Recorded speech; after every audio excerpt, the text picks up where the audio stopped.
Hello, welcome to the Learn English Lab. Today's podcast is talking about dreams in English. So today we are diving deep into something that's, well, both incredibly mysterious, but at the same time, completely universal. Our dreams. I mean, think about it. Every night we visit these personal, fantastical landscapes. They can be cryptic, vivid, sometimes just flat out weird. Right. And you know that feeling when you wake up from a really big one? There's this almost desperate urge to grab someone and just tell them every single detail. That's so true. And that urge, that need to explain these strange stories is really at the heart of what we're doing today. Oh. For an English learner, trying to describe a dream is a huge challenge. You're juggling emotions, a mixed up timeline, everything at once. Yeah, it's not straightforward. So our goal in this deep dive is to give you the tools, the right words, the idioms, the grammar to talk about these experiences, naturally and with confidence. So it's about adding that depth and color to your English. Exactly. So you can have a really meaningful conversation about a dream, whether it's just over coffee or, even in a more academic setting. So let's start with the basics then. Why are dreams such good conversation starters in the first place? I feel like it's because they live in that fuzzy area between reality and, well, pure imagination. That's a great way to put it. They are instant conversation fuel. They're strange, emotional, often funny. But if we look a little deeper, beyond just entertainment, there are really 4 key reasons why people talk about dreams so much. 4 reasons. The first one is just pure curiosity. We're all trying to find signals, some kind of meaning from our subconscious. Like we're trying to decode a message from ourselves. Precisely. We wonder if all that chaotic imagery actually means something important about our lives, our fears, our decisions. That makes a lot of sense. Right. So the second driver is connection. Sharing a really strange or personal dream is a powerful way to build a bond. Vulnerable. It is. It takes trust to share something that only existed inside your head. It helps you find out what someone is anxious about or what they secretly hope for. It's a shortcut to a deeper connection. I think that's why people are so quick to share nightmares. It's like saying, hey, my brain is dealing with this scary thing. Does yours do that too? Exactly. And third, there's this ancient belief in guidance. For centuries, people have believed that dreams offer advice or warnings. So sharing a dream could be like asking for a second opinion on what the universe is trying to tell you. You got it. And fourth, and this is key for our listeners, it is simply amazing language practice. Right. For an English learner, talking about a dream is one of the best ways to practice complex storytelling. You're forced to use descriptive words, sequence everything correctly, use different past tenses, all in a story that's usually pretty interesting. It's a really creative way to test out new language skills. It is. You get to use vocabulary and phrasing you just wouldn't use when you're talking about, say, the weather. Okay, so that's the foundation.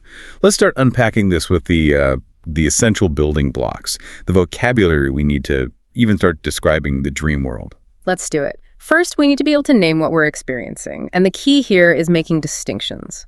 For example, knowing the difference between a nightmare and a night terror. Okay, so a nightmare, I think most people know, is just a scary dream, something that makes you wake up feeling afraid. That's it, a frightening dream.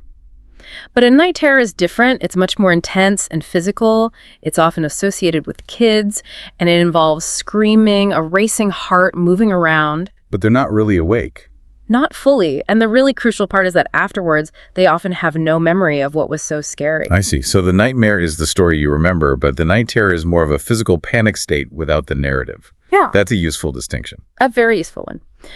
Then we have the one everyone loves to talk about, the lucid dream. Right, where you know you're dreaming. Exactly. A lucid dream is when you become aware that you're dreaming while it's still happening. And that awareness, that's the key. And that's when you can start to control things, right? You realize, oh, this is a dream. I can fly now. Precisely. You can become the director instead of just an actor. What else is in this lexicon? Well, there's a premonition. That's a dream that seems to predict a future event. Even a small one. Even a small one. Then you have related things like sleep paralysis. Oh, that terrifying feeling of being awake, but you can't move or speak. That's the one. And of course, sleepwalking, which is when a person is up and about doing things while still technically asleep. Okay. And when we start analyzing dreams? Then we're looking for a symbol. A symbol is an object or an image, a key, an animal, a house that you think represents some deeper idea or emotion. Got it. Okay, how about the action words, the verbs we need? The most obvious one is dream. but the preposition is important. You dream about something when you're talking about the plot. I dreamed about my old job. And you dream of something for an ambition. I dream of visiting Japan. Exactly right. Then you have the verbs for memory. To recall a dream means to remember it. And to forget it, which I do most of the time. We all do. And if you're analyzing it, you try to interpret it. How would you interpret a dream about falling? And of course, you experience a dream and you wake up from it. This brings us to the really fun part, I think. The descriptive adjectives.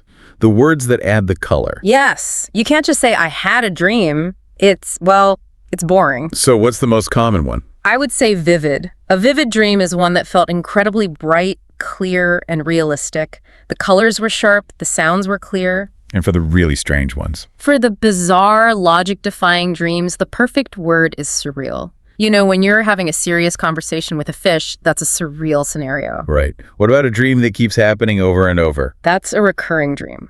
Or often a recurring nightmare. That word immediately signals to your listener that this is a significant, maybe unresolved theme for you. And we can also use words like disturbing for something that leaves you feeling uneasy, or symbolic for an image you think has a deeper meaning. Yes. So let's try to put them all together. You could say to someone, I had such a vivid dream last night. It was totally surreal. Or, I keep having this recurring nightmare and it's really disturbing. I think the main image is highly symbolic. Exactly. Using these specific words just elevates the entire conversation. Okay, this is where it gets really interesting for me, how the language of dreams bleeds into our waking life, into our hopes and goals. It's fascinating, isn't it? Our language uses the concept of dreaming for so much more than just sleep.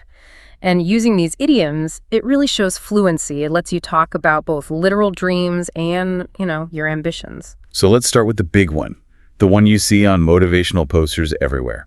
Dream big. To dream big just means to have really ambitious goals. It's a call to action. You'd say, don't be afraid to dream big when you're planning your career. And on the flip side, we have the idiom for when a goal seems impossible. A pipe dream. This is a great one. It suggests an idea that's totally unrealistic or impractical. Where does that come from? The image is of someone, lost in a fantasy while watching the smoke from a pipe. You could say his plan to become a millionaire overnight is just a pipe dream. Right, it's not going to happen. Okay. What about idioms for things that exceed our expectations? There's, in your wildest dreams, if something happens that you never ever imagined could, you'd say, not in my wildest dreams did I think I would win. And there's a similar one. Beyond my wildest dreams. Yes, that one suggests the reality was even better than the fantasy. The success of the project was beyond my wildest dreams. It just conveys this huge sense of shock and gratitude. Then there's the more active one, for when you're really working towards a goal. To chase a dream. This one implies action, determination, and probably some struggle. She moved to New York to chase her dream of being on Broadway. And finally, what do we say when we actually achieve it? You'd say it's a dream come true. That's usually for a specific moment, like getting a job offer. This is a dream come true. And for the ongoing state of happiness. Then you are living the dream. People often say this with a bit of humor. If your friend is on vacation, you might message them, looks like you're living the dream. Okay, this is so important. We have the words, now we need the structure. Dreams happen in the past, so getting the grammar right, especially the tenses, is vital for the story to make any sense. It's absolutely critical. If your tenses are all over the place, your listener will be completely lost, and the story is probably already a bit confusing to begin with. So where do we start? We start with the foundation of any story, the simple past. This is for the main sequence of events, the things that happen one after another. For example, I opened the door, I saw a cat, and I picked it up. The core actions. The core actions. But to make the story interesting, you need to set the scene. For that, you need the past continuous. This is for the background, for what was already happening when the main event occurred. So you'd say, it was raining outside, the background, when I suddenly heard a noise, the main event. Perfect. The raining was ongoing. It creates the atmosphere. I was flying through the sky when I saw a castle below me. Okay, now for the one that can be tricky for learners, the past perfect. The past perfect. You use this when you need to talk about something that happened before another past event in your dream. It's like the past before the past. Can you give us a clear example? Of course.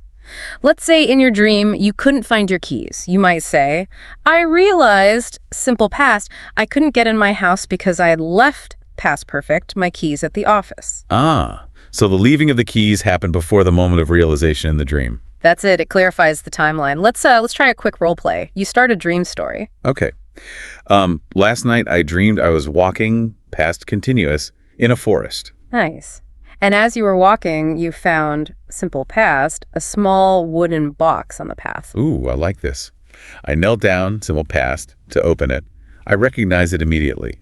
My grandfather had given past perfect it to me years ago. There you go. Perfect use of all three. See how that creates a rich, clear sequence. It really does. Now, what about when we shift from telling the story to trying to figure out what it means? Then we move into the language of uncertainty.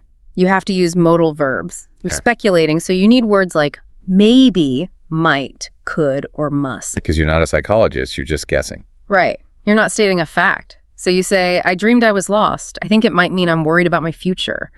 Or, the locked door must represent an opportunity I feel is closed to me. It's a way of offering an interpretation without sounding too definite. Yes. And finally, you can use conditionals to reflect on the dream, especially a lucid one. To talk about what could have been. Exactly. Like, if I had known I was dreaming, I would have started flying. It's a great way to reflect on the experience after the fact. Mastering this grammar really changes the game. It takes your story from a confusing list to a clear narrative. It absolutely does. And sometimes we hesitate to even start telling a dream because it feels too weird or chaotic to explain. Especially in a second language. For sure. So what we need is a strategy, a way to start the conversation, and a way to organize that chaos for the listener. Okay, let's talk about opening lines. How do you bring it up without it being awkward? Well, the direct approach is often best. I had the weirdest dream last night. You have to hear this. It gives the other person a clear chance to say yes or no. Or you could be more general, right? Like, do you ever have those dreams that feel incredibly real? That's a great one. It invites them to share their own experience. Or you could go for the reflective approach. What do you think dreams actually mean? And then use that to lead into your story. And I think it's important to add a quick note on, being polite. Yes, absolutely. Respect privacy. If someone doesn't seem keen to talk about it, just let it go. The goal is to connect, not to pry. So once you've started the conversation, you need a structure. How do you organize this story? I recommend a simple 4-step strategy. Step 1, set the scene. Start with a clear opening. In my dream, I was, or I found myself in. Just establish the where and when. Step 2 would be the actual story. Right. Add the details in the action. Who was there? What happened? Use specific details. It looked like my old school, but all the walls were bright blue. Details make it memorable. And step 3 is so important. Crucial. Express the emotions. Don't just say what happened. Say how it felt. I felt so happy. Or it was terrifying. My heart was pounding. And the final step. Step 4. Summarize your reaction or your interpretation. End with something like, I woke up feeling really confused, or I have no idea what it meant, but it was so vivid. It wraps up the story and invites the other person to comment. Let's use that sample narrative to see it in action. The one with the mountain and the glowing briefcase. Perfect. So step 1, set the scene. In my dream, I was standing on a huge snowy mountain, but I wasn't cold. We immediately know where we are. Step 2, add details. My old friend appeared next to me holding a glowing briefcase. We started running down the mountain, sliding on the ice. Okay, we have a character, a weird object, and the main action. Step 3, the emotion is woven right in. We were laughing. It tells us the mood was joyful and fun. And step 4, the summary. When we got to the bottom, the briefcase opened and released colored feathers. I woke up feeling happy but totally confused. See? It turns a bunch of random images into a clear, engaging little story. That structure is so helpful. It is. Now, a good conversation isn't just about talking, it's about listening. So what can we say when someone tells us their dream? Great question. Active listening is key here. First, just express your immediate reaction. Something simple like, wow, that sounds incredible, or that's a really unusual dream. It validates their story. And then you can ask questions to encourage them to say more. Yes, but ask open-ended questions. Not, was it scary, but how did that make you feel? Or, do you think it might mean something? And the best way to connect is to find something relatable, right? Always. Even if the dream is bizarre, you can connect with the feeling. I've had dreams about being chased too. It makes you think, doesn't it? It shows you're sharing the experience with them. This brings us to a much bigger topic. How dreams are viewed around the world.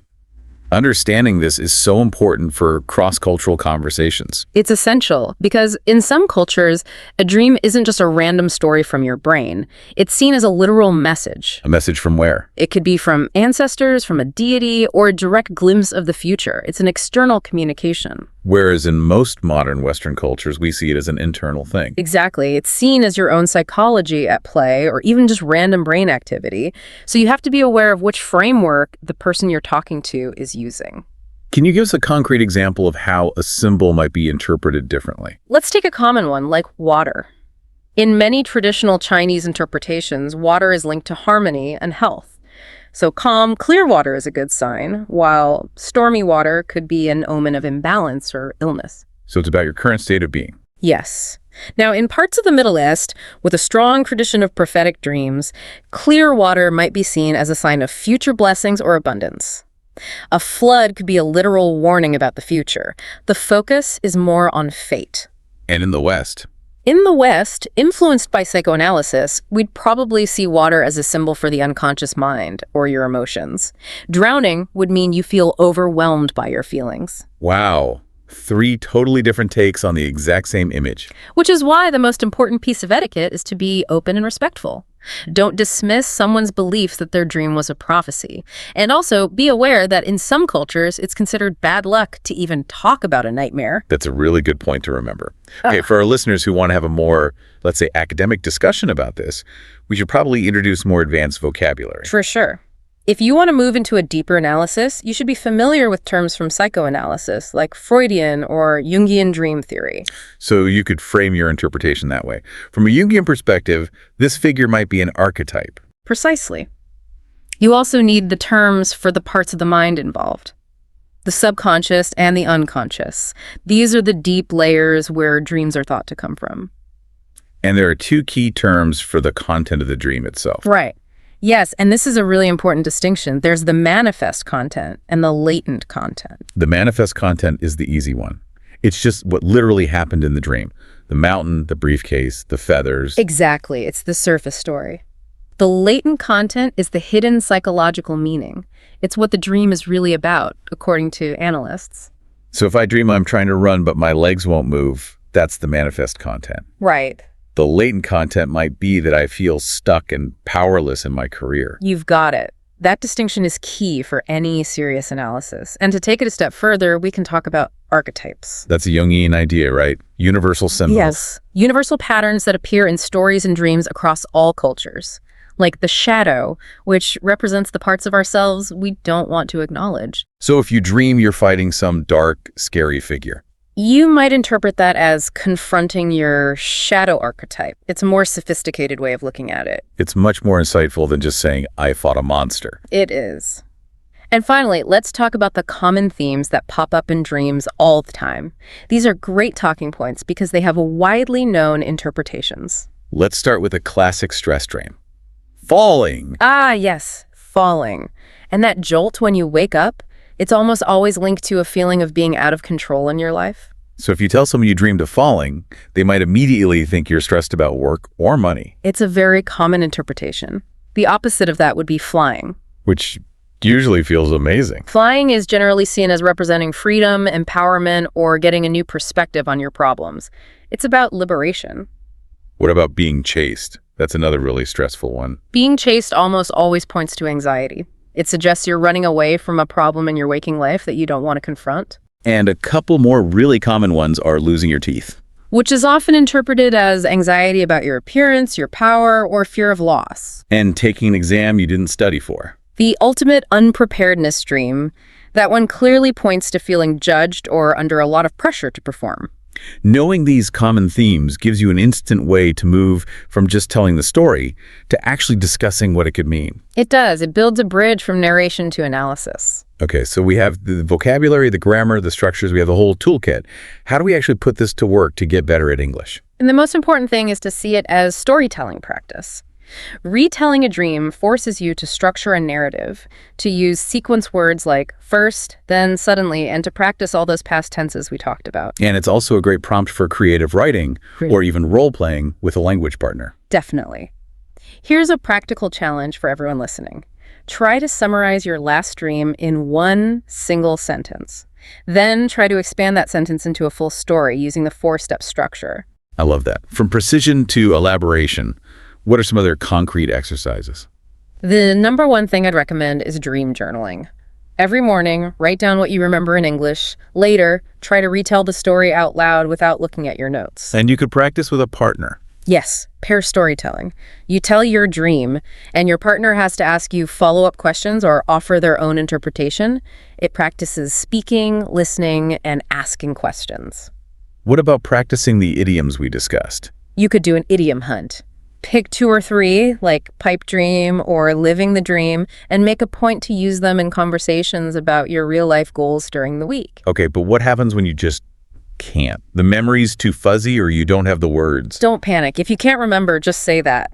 I had the strangest dream, but the details just vanished the second I woke up. It's a perfectly normal thing to say. And if you're missing a specific word for some bizarre dream creature, get creative. Use comparisons. Use metaphors. I saw this thing that looked like a mix between a pineapple and a spider. It's often funnier and more engaging anyway. that's great advice. And finally, you're saying we should always bring it back to self-reflection. Always. After you've shared the dream, take a second to ask yourself, I wonder if this dream is connected to how I'm feeling this week. It reinforces the idea that this is more than just a language exercise.